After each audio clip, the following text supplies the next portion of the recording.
Hello and welcome back to a new Borderlands History interview project. My name is Lina Maria Murillo and today is March 17, 2017, and I am overjoyed to welcome Dr. Deena J. González to our program.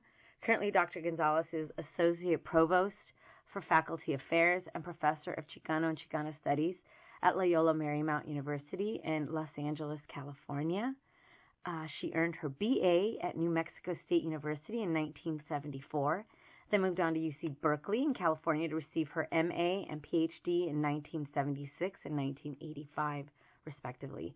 She wrote a foundational text in Chicano and Chicana history, women's history, and borderlands history titled Refusing the Favor, The Spanish-Mexican Women of Santa Fe, 1820 to 1880, published by Oxford University Press in 1999.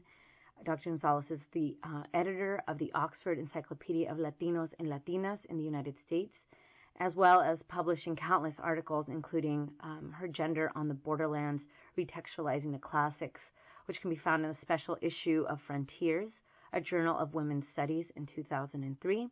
Professor González has also garnered numerous awards, among them the American Council on Education Fellowship from 2010 until 2011. Bienvenida, Dr. González, to the Borderlands History Interview Project. I am so excited to speak with you today. Thank you so much, Dr. Murillo. I am so pleased to be with you. Oh, thank you. And just, quickly, before we start, I want to add that I want to start by saying that Refusing the Favor had a huge impact on me as a graduate student in the Borderlands doctoral program at UT El Paso. And it really inspired my own interest in women's history, specifically ethnic Mexican women's history in the U.S.-Mexico borderlands. And so I'd like to start by asking you how you came to develop the ideas for Refusing the Favor. Thank you. Yes, that it was such a long book in the making. I think that I had originally conceived of a dissertation at Berkeley that had more to do with borderlands, Spanish borderlands. And I really wanted to kind of recast particularly Spanish and then a little bit later Mexican relationships or relations with native peoples. I was intrigued even then by not only race and ethnicity, but by interculturalism and biculturalism, by bilingualism, by all mestizaje, by all of the things that made, I thought, the Spanish borderlands distinctive. But as I tried to put together a thesis or a proposal for a project, a dissertation project, around that topic, I came to have to recognize that while I could handle the Spanish and the medieval Spanish in particular, and then later some of the 19th century Spanish, which was different from the medieval and the colonial Spanish, it was really hard for me to handle native indigenous languages, and it just did not make sense to me, although I know that the field of Native American history has a lot of practitioners in it who speak not a word and read not a word of any indigenous language. Right. That's still quite a tragedy, and comparable to somebody doing French history and not reading or writing French. But I tried at University of New Mexico to take Navajo, and the challenge was just so huge. And so Right. In order to kind of refine that, what that question did, though, is it made me think through, what is it that I know? What is it that what story is it that I want to tell? And what do I feel is lacking the most? So another gap I knew had to do with women. And I happened to have advisors who said, we don't think you're going to find very much in the archives. And so, as usual, I took that as a challenge. It's the best challenge. Yes. And went to the archives. And, of course, the archives are full of documents about women. It is not the case that there are no documents or few documents. So Refusing the Favor really came out of kind of multiple challenges, some of them self-inflicted, and then some of them that just stem from kind of normal historians' perceptions of, how the world is. And then, of course, once I got to the archives while on a fellowship in Santa Fe and sat there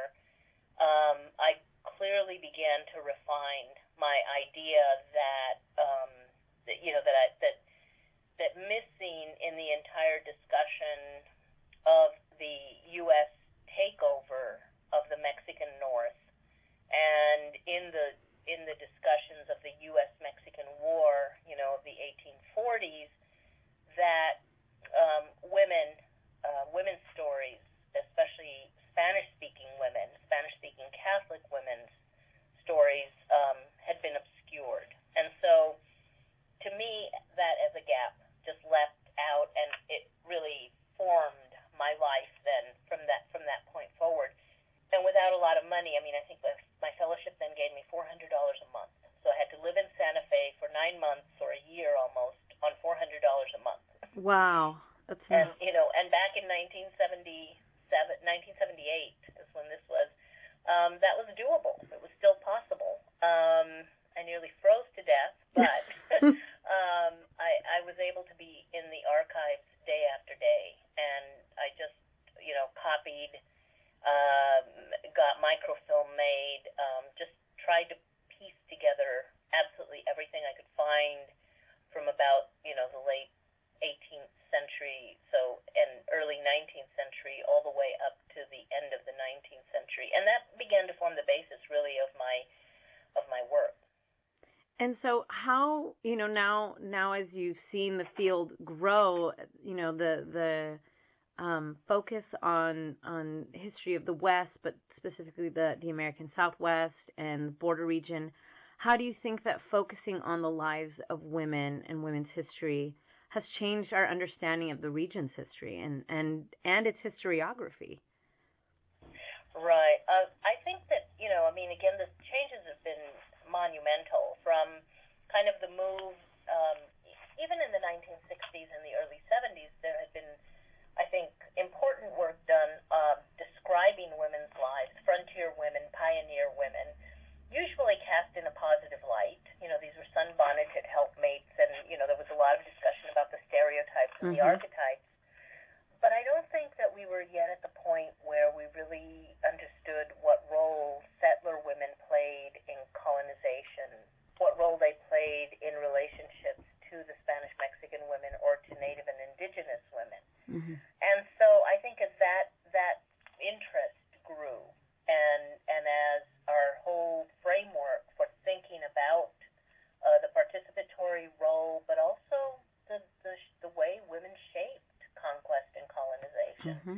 I think that shifted, and there has been, I think, especially in the last 30 years, much more of a focus on how complicated the lives were, that they reached far beyond our understanding of a kind of, more simplistic time, or a kind of framing of the West as empty and as paradise. Mm-hmm. So challenging those concepts, which, a lot of people did in the 60s, in the 1960s, a lot of scholars worked on, the frontier, the mythologies of the frontier and the mythologies of vacant land. And you see a parallel now developing in the complications and the complexity historians have given to women living in the borderlands, to women who lived in the borderlands, mm-hmm. a parallel kind of complexity on the Native American and the indigenous side too. And so we're learning a lot more about the economies of Native America in relationship to Euro-American westering conquerors, or westering settlers, as they're called, or in an earlier time as they were identified as pioneers. Mm-hmm. So we find this changing terminology, a kind of changing, growing complexity of understanding, in particular of the relationships between these various groups. Mm-hmm. And they weren't all uniform. They were not all negative, but they also, in many cases, were quite violent and terrifying. Women who were captured by Native Americans who raided the Spanish settlements, but also later women who acted as servants in the Euro-American household, had very different stories to tell, but I think an underlying one is the entire notion that some of these women and some of the groups suffered a great deal and were really kind of living in fear a lot of the time. Yeah, and I was rereading parts of your book in preparation for our interview, but also for my own work. It's just it's good to sometimes step out of your century. I'm a 20th century historian, and sometimes it's good to step away and to see the bigger picture. And I was intrigued by in your introduction, you said something to the idea of a painless colonization, or this idea of a painless colonization. And then I think about the work of other historians, for instance, Ned Blackcock's Violence of the Land. And so the way that we think about violence and pain and that the gradation of that, I think that your work really showed both sides, right? Like, so what does the pain, of losing culture, of losing language look like? But then also what does violence look like as well? And so in that way, I kind of want to ask you about, what does the 19th century tell us about these sort of complex historical ideas, especially as they relate to women and as they relate to Chicano and Chicana history? Well, I think that one of the things that Chicano and Chicana history did very early on, just by focusing very kind of dramatically, but also with great enthusiasm. It was passionate, I think, Chicano history, about understanding internal colonialism and how that functioned, and how, the conquest of the West could be viewed in very globalizing or global patterns, but it also had a very specific regional legacy.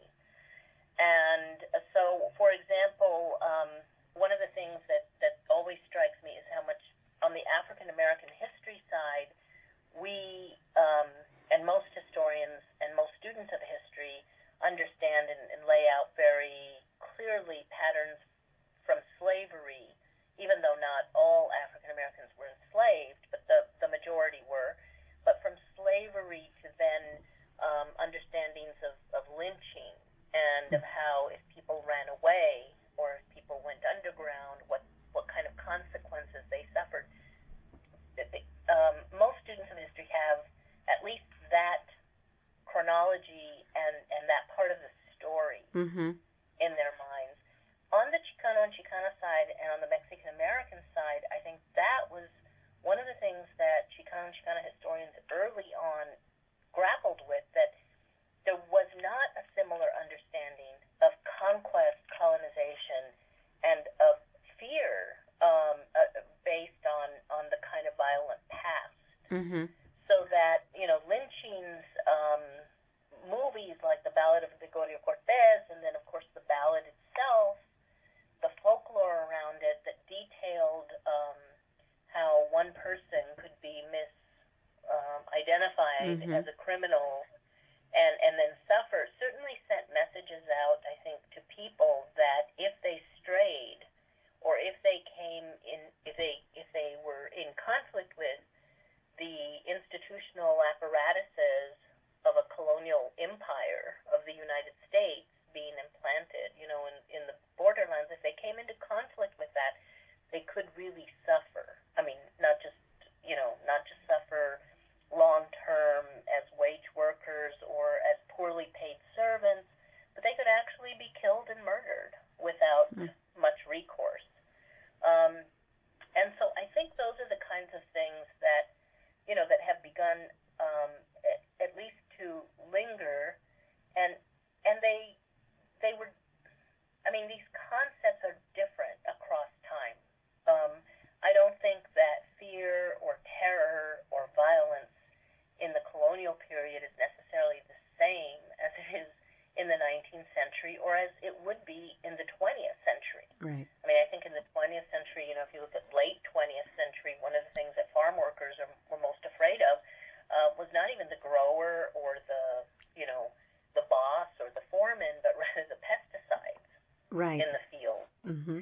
So I think we have to have a sense of the past in order to understand, the changes that have occurred. But I think in the end, what we still have is um, a kind of narrative of survival and of resistance against very great odds. That really, um, you know, people of Mexican descent do not control the institutions of the society or the economy of the society, Mm-hmm. of the society in which they live. And so I think because of that, that imbalance and set of imbalances remains and resonates with an historical past that understands, kind of the oppression and discrimination that has set in and that remains. Mm-hmm. And how do you think then that your work was informed by Chicano Chicana scholarship and Latino Latina scholarship? Well, I think one important way, as it was also informed, I think, by gender and feminist and women's right. Mm-hmm. scholarship of the time. Um, on the side of the feminist and women, Euro-American women's theorizing about women's positions in society, just reading against the grain, I think, was one very important piece. And I saw that also as a theme in Chicano and Chicana history. But I think in Chicano and Chicana history, the thing that stood out and that scholars were working on had everything to do with kind of this survival and resistance in the face of very long-term struggles. And that's why it was important to me to keep remembering to the places where indigenous populations and people resisted, and then mixed race and mestiza people resisted. I mean, really, which is the history of Mexico. Mm-hmm. I mean, you cannot study Mexico or Mexican history without knowing that history as well. So, informed by a kind of deeper understanding of Mexican history and then also of women's, the beginnings of women's history in the U.S. is what really helped me to kind of clarify some of the things that I was the most interested in, which were kind of, in a way, it's women's defiance, So the title of the book, has everything to do, I refuse the favor of your colonization of me, thank you. And it's something women understand even now, daily, every day. Absolutely.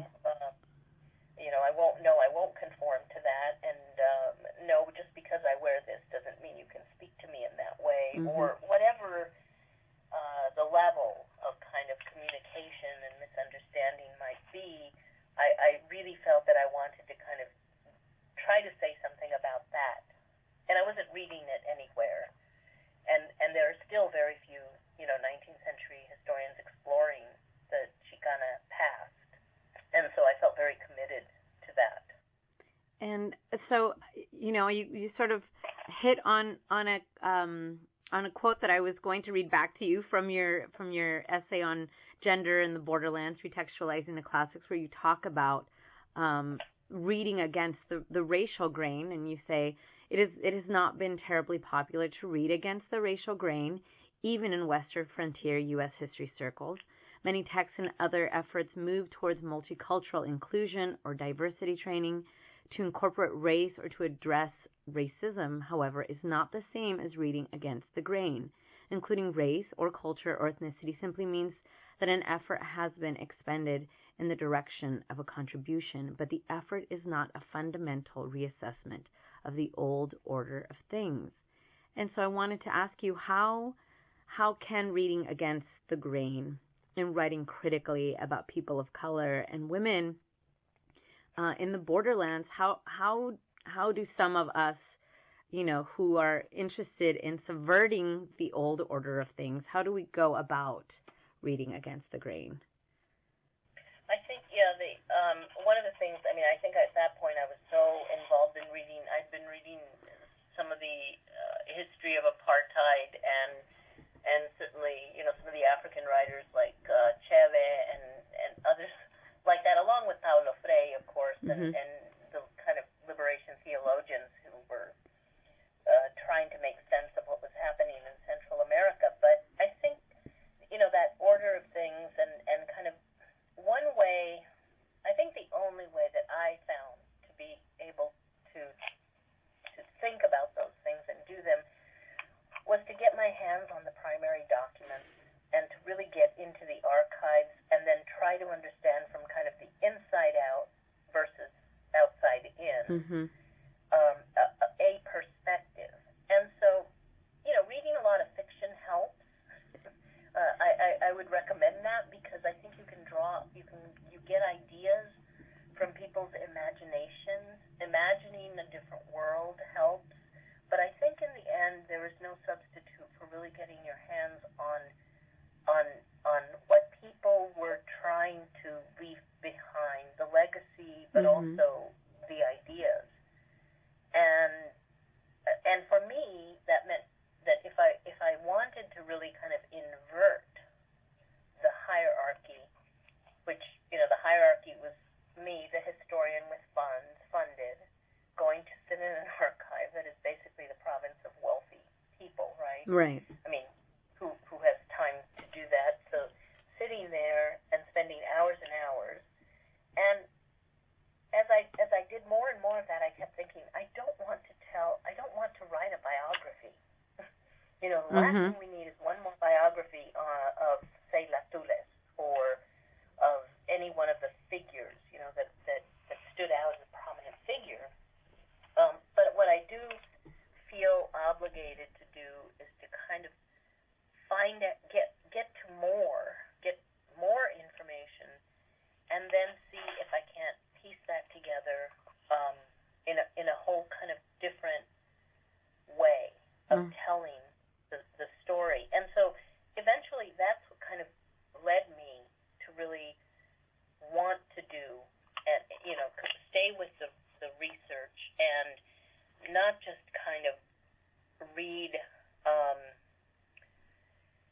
reading theoretically, reading theory and then thinking theoretically and in the abstract was very rewarding, but I kept feeling that when I did that, I was somehow still playing with fiction. And it almost felt like I was reading novels.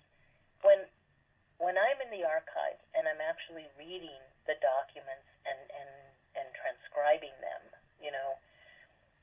I really feel like I have a handle on life then. And, whether it's accurate or not is irrelevant at that point because I'll try to round it out with factual detail and kind of the known or discovered data or evidence that exists around something. But immersing yourself in the actual document or documents, I think, really makes it's a kind of changed perspective and orientation that you have to adopt. And then I come away from that. This happened in Sevilla, where I found the story of Maria Francisca Baca, right? It was this young woman in 18th century Santa Fe who wants to marry and is insistent, and the parents send her away. There's a big scandal.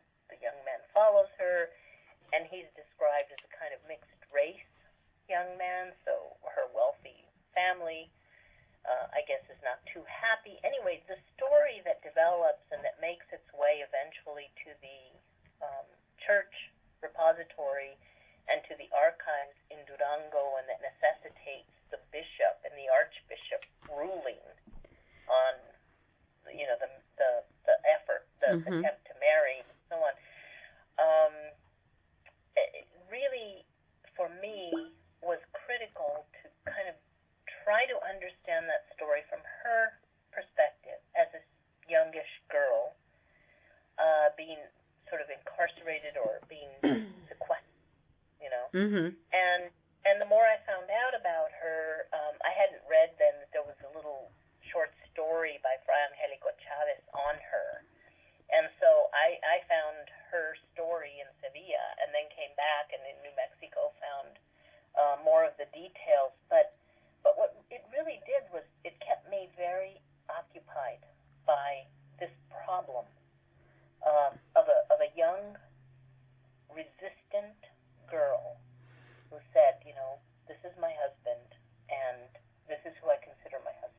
Mm-hmm. and no one is going to keep us apart. And so when you see those things in their own words, Mm-hmm. you're struck by how unoppressed or unsuppressed Mm-hmm. women insisted on being. And so it just changes, I think, your orientation. It changes your whole mood and perspective on who people are across time, and most certainly people who are, deprived of basic human rights, Mm-hmm. like choice. Yeah, and I think that, it's always so invigorating to find these moments of, feminism and autonomy in places that we've been told so often don't exist. Mm-hmm. And I really appreciate your discussion of sources and data in my own project. I went into it thinking certain ideas about some of the women I was doing my own research on. And, the sources sometimes have a way of complicating, sometimes our dogmatic ideas about a certain time, a certain particular time in history or a particular organization, and they complicate things. And I think that is life. And and I think that this is a really also great segue for my next question, which is in many ways dealing in a contemporary moment, and the sort of the desire to not use evidence and facts, and a desire to shun knowledge and expertise. And thinking about that in the crosshairs of, how do we teach Borderlands history? How do we teach students about expertise and research and sources and facts in the era of Donald Trump? Well, I think that's really, and what's hard about that, complicating all of it even more, will be the funding issues. Oh. Because, we anticipate and expect that, there is, I think one thing that the documents certainly teach us, and that history can teach us, is that not to name something what it is one of the most egregious acts of complicity, I guess, that we can play. Mm-hmm. and that we saw that. We have big examples of it, and Nazi Germany is just one of many, of several, that have had really far-reaching impact. And so I think that the serious anti-intellectualism that truly, when you think about facts and evidence, is controlled, that particular movement is controlled by a handful of billionaires, a tiny, or who knows what percentage of the 1%. But then, even with the group that abides, Breitbart or any of these other kind of false sites, false, really they're fake, they're made up. Everything and anything can be made up. That percentage of the population is small. It's a minority. It's not the majority. It's just that they have elected these officials who think of themselves now again as a majority, and who clearly did not like greater access to education, to power, to learning, did not like greater access to, health care, to any of the pieces, any of the institutional life in the society. And so those groups are have felt a real, I think they're exerting some muscle, but they also feel very privileged in voicing those kind of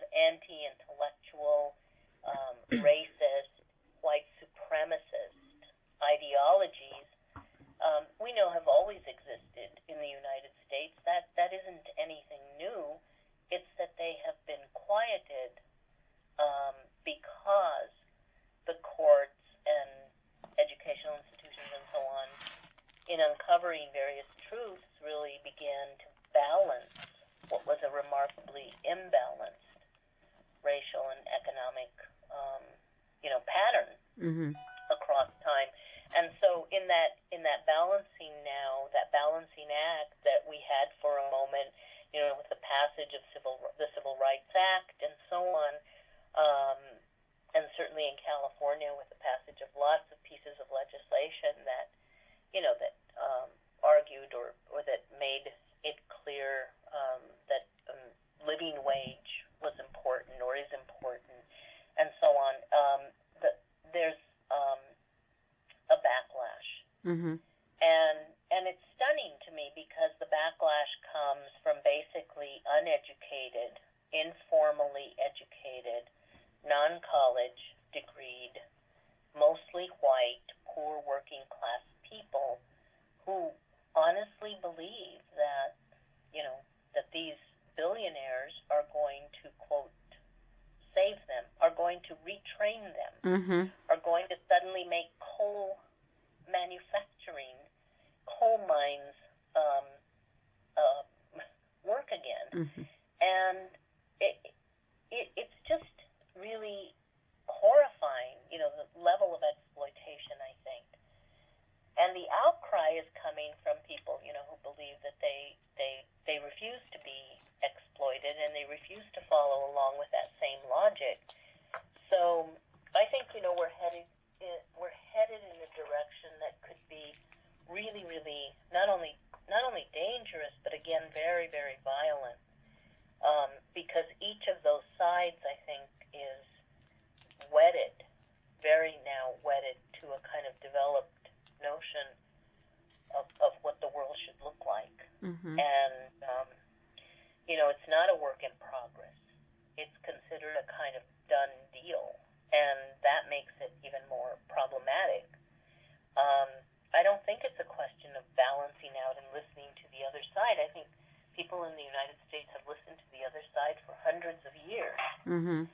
And so that side, certainly liberal or radical America, is not terribly interested in hearing more of the same. Mhm. And these anti-intellectual, groups and hate groups, in particular, and white supremacist groups, have just found something around which they can rally. And that also is dangerous because we've been through race wars before. Mhm. And, we've been through serious economic depression and recession before. So I just think it's hard because to keep your eye on kind of teaching the lessons of the past, Mhm. and specifically, what the history of the borderlands can show is that, I think we do have, there is a lesson to be gained from seeing how people in very difficult times adapted and adjusted to one another.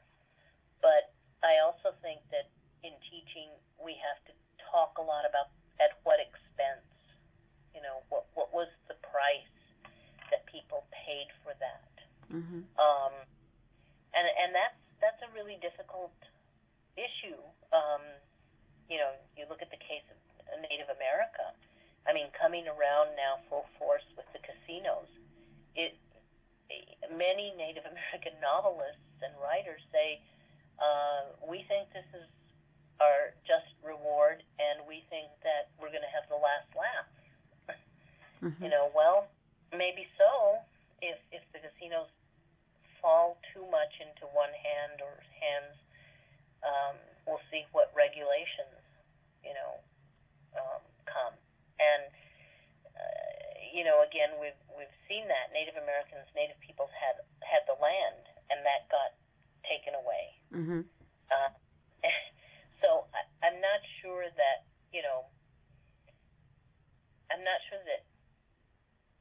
that we can find much solace or hope in some of the resolutions and even the current solutions that people are kind of describing as a sort of form of protection, like wealth or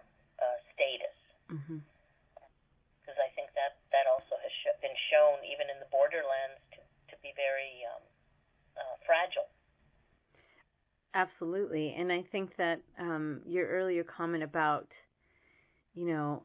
having a dialogue with the people that voted for Trump or what have you, I think it's really difficult to have conversations, for instance, about the history of the border when the other side refuses to acknowledge facts, refuses to acknowledge evidence. Um, from we can start with the idea of building a wall along the the border, and the fact that it's like some of these people have never been to the border. They have no idea of just its topography. Is that even a possibility, right? Is that even and somehow he was elected with that sort of mission. And I want to ask you to as one of our final questions, I'd like to ask you about your other work in like with the Oxford Encyclopedia of Latinos and Latinas in the United States. Why do you think something like this is important? And who are some of the Latinos and Latinas that you find inspiration in, especially in these in this particular moment.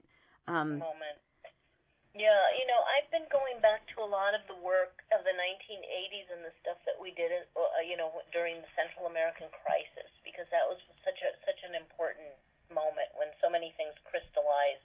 And I was also starting to teach then, so I had to kind of try to get a handle on both what was happening in Central America in a very defining moment and a moment of great tragedy. Mm-hmm. I mean, I think the El Salvador crisis, the crisis in El Salvador, but also the horrible dictatorship following also what had happened in Chile and Argentina and so on.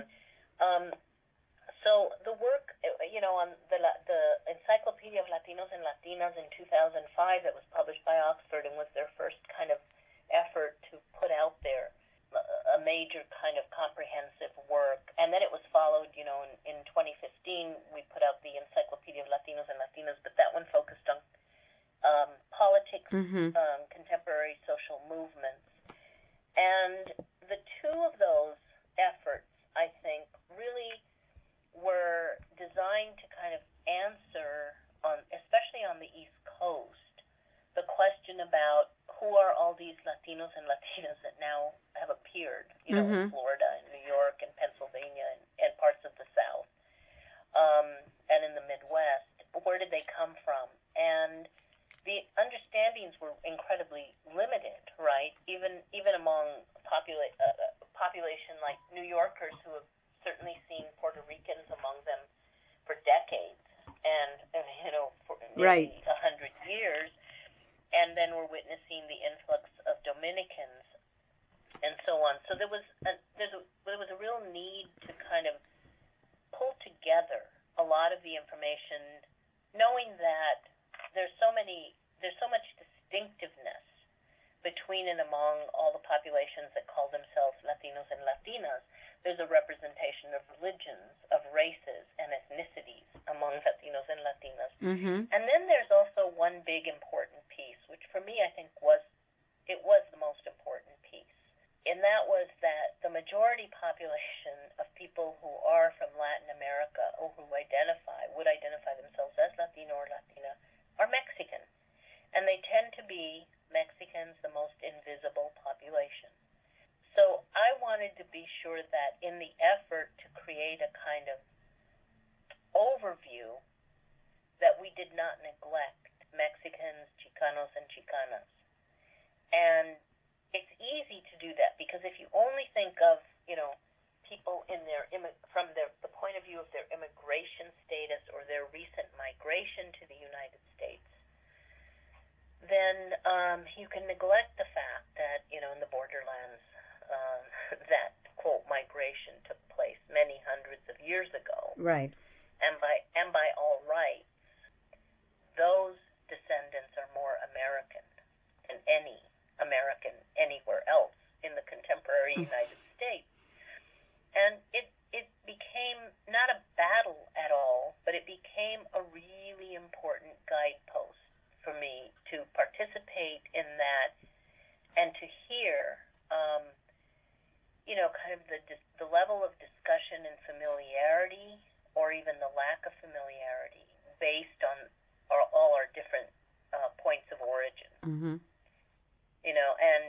And so I think that the encyclopedia has sold. It's not quite, I think, at 10,000. I think it was at 9,000 the last time I checked, which for an encyclopedia is pretty phenomenal. Right, absolutely. That's like a bestseller, especially because it's so expensive.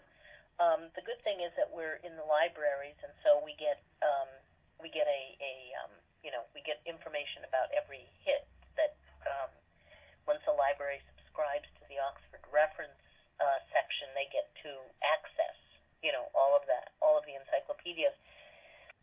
And I think that it was really important for that particular group of scholars to be together and to try to figure out a way of moving forward.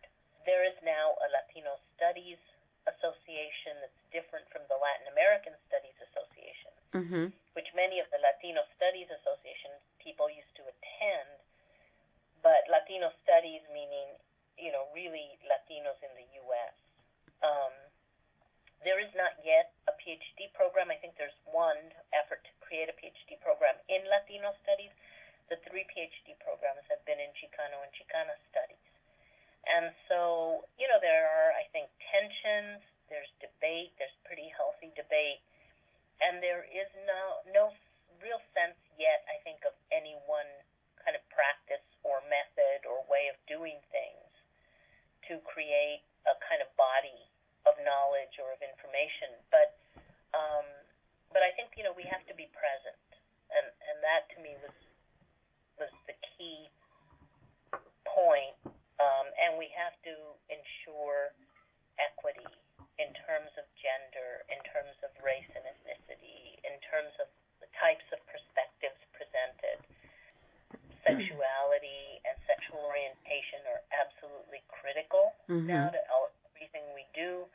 And I really wanted to be sure that we had, again, examples and writers, people who were experts in those areas, writing for the encyclopedia. So I think that, it was not easy. It was not an easy project to be a part of, like everything else when you're working with a number of people. You have to be patient and try to aim for the middle, and then dig in your heels when you really, really feel strongly about something. And so that's part of the story of the creation of the encyclopedia.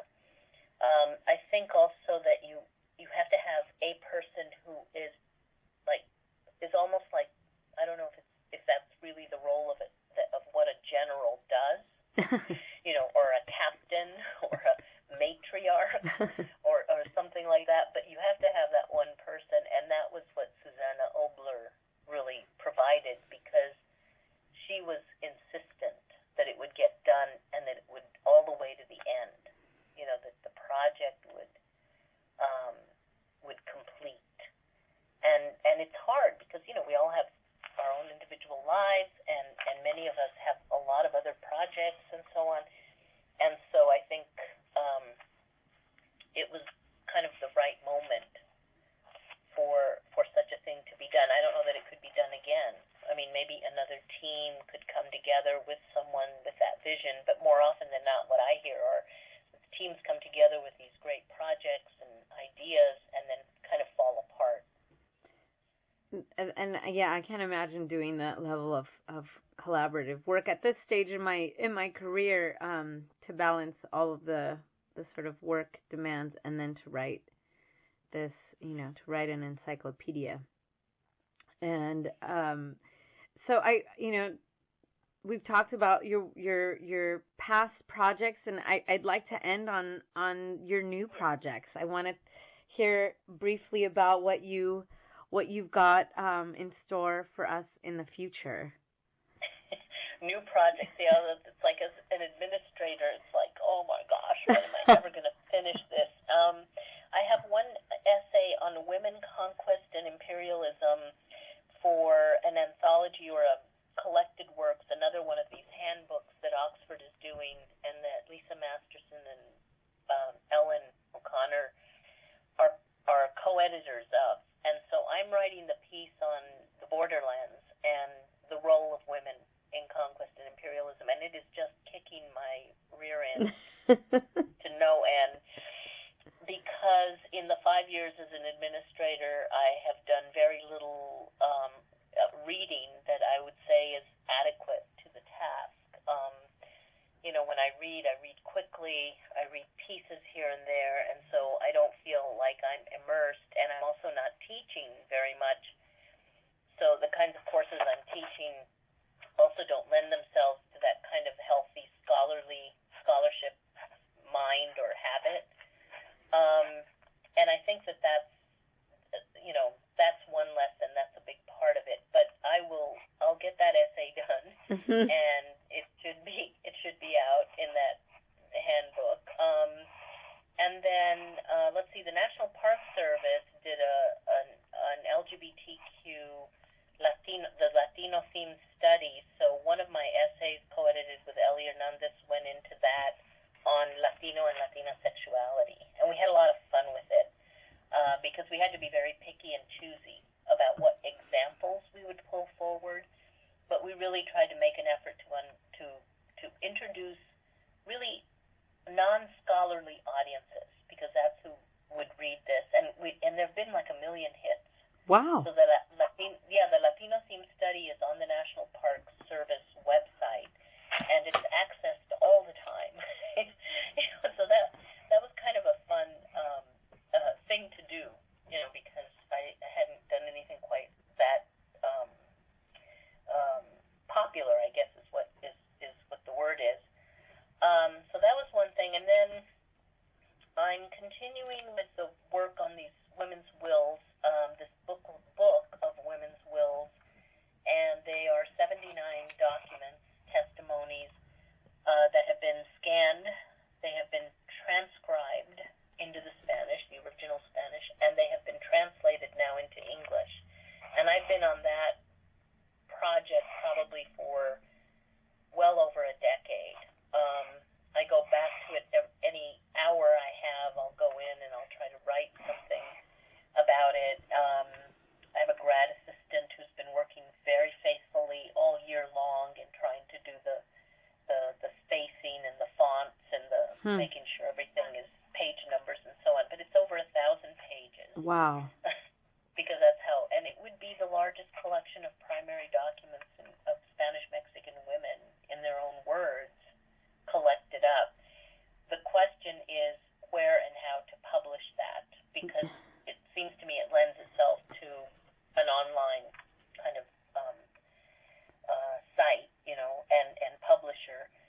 But it also seems to me to be important that, especially places that don't necessarily access, online publishers or don't subscribe, to the online versions, would then not be able to access it. So I'm trying to think of it in several ways, and we'll see where that lands. But I'm hoping that sometime this summer I can say, a real full draft is completed. I've had one draft last year done, but we had to go back and rework some parts of the sections, and we've changed some of the language because in translation, there's always kind of effort to achieve a uniformity that's artificial, Right.